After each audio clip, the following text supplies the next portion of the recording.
train him to win that fight. And that's what we're doing. We're working on the game plan. We're gonna be ready. You were saying that you were starting to work his abs for some working the body. Mikey doesn't do much of exercise for his body. Yeah. You know, even at 135, his last fight against Robert Easter, even Easter was kind of clowning Mikey's body because Mikey's never, doesn't look like he's in shape. He does all the rounds and sparring needed. He does a lot of running in the mornings, but never does any physical workouts to get his body to look good. For this fight at welterweight, imagine if he didn't do anything, then his body would just look fat. So he is working on that right now. He's been doing it for a few weeks already, and he's gonna do it for at least another month. Then we're gonna get back to the training, to the boxing, and good things we have plenty of time. So he's starting with the physical workouts right now, and during the boxing workouts, he's still gonna continue doing a lot of workouts so his body could look better at 147 than it has before, even at 35. Right. All right. Thank you, Robert. All right. Thank you. Hey, Robert. Quick question. Can I visit at the gym to sit down Definitely. one-on-one? Yeah. Sure. Do I just show up? Do you have my numbers or no? I'll get you after the interview. All right. Perfect. Hey, Robert. Okay, so we've heard it before. Everybody says that there's something in the air in Carson at the StubHub. We get great fights. Great fights. With that said, what's going on in the air in Riverside? In today's day and era, when you got a lot of fighters that are ducking fighters, they're saying, oh, he doesn't want to fight this one, or they're even moving up in weight, but they're getting the weaker of the champions. You got two fighters that are moving up and getting the killers, the boogeymen. What does that say about your fighters and your gym? Look, my fighters are, they want to make history. They want to be recognized as, remembered as great fighters. Maybe not the best, but great fighters. What is it, the air or the water, whatever it is, people used to say that about Oxnard. Now that I'm in Riverside, you just said it. What is it about Riverside?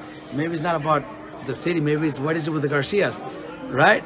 So, look, my fighters won challenges, and they chose those fights. They won those challenges. Abner, after his last fight, we talked, and I would have preferred. I told him, let's get 1-2 fights out there so you could get back to the winning streak. And he says, no, coach, I want to challenge myself. I want to go after the best out there, and I want to challenge myself to a different division. And he told me, I want to challenge Tank. Just like Mikey did with Errol Spence. We tried, talking into maybe there's other options, but that's the fight they want. That's what Abner wants, and ain't nothing gonna change. Nobody was able to change Mikey's mentality. So now what do? We got to train them to win, and they both.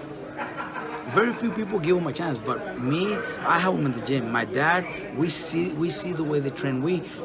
Once you start studying your opponents, you see things that you guys don't see. My dad himself told me, that's a very hard fight for Abner. Tank's a powerful, strong, talented, young. Everything's in favor of Tank. But I told my dad, you gotta come and sit down and watch some fights with me. And we started watching fights, and now my dad knows, as a trainer mentality, now he's helping me out. Yesterday he was at the gym. He knows that Abner could do it. What are those things that you guys notice? Look, it's just as trainers. That's what I mean. You guys are not trainers. As trainers, well, help us out. I'm trying to learn. Well, you're gonna go tell what's his name? No, not at all. How much of the experience of They're gonna watch your videos. how much of Abner's experience do you think plays in this fight? He's got a lot of experience. Abner's, Tank is young, strong, talented. He's got a bright future, but Abner has experience. Abner's a warrior. Abner has been in great fights. He's never backed down against nobody. Abner fights anybody, and this time he chose the best at 130. He chose to challenge himself against the best. That says a lot about a fighter. Others, Abner lost to Leo. Leo won the fight, and I'm not criticizing nobody, but the opponents that they're both having is way different levels. You know what I mean? Just I hear you. That, Yeah. And if it was me, my choice, Abner would be fighting something like that. Do you feel you're... This is Mikey would be fighting something like that too if it was up to me. But they want those challenges. They want to challenge themselves. They know they could do it. Does it make you feel like you're swimming upstream with these two fights? Look, they're up for big challenges, but they know they could do it. They know they could do it. So now me as a trainer, my dad, you know, always in camp with us, we're training them to win. And that's the only thing in our mind is that we're gonna go out there to win. Thank you.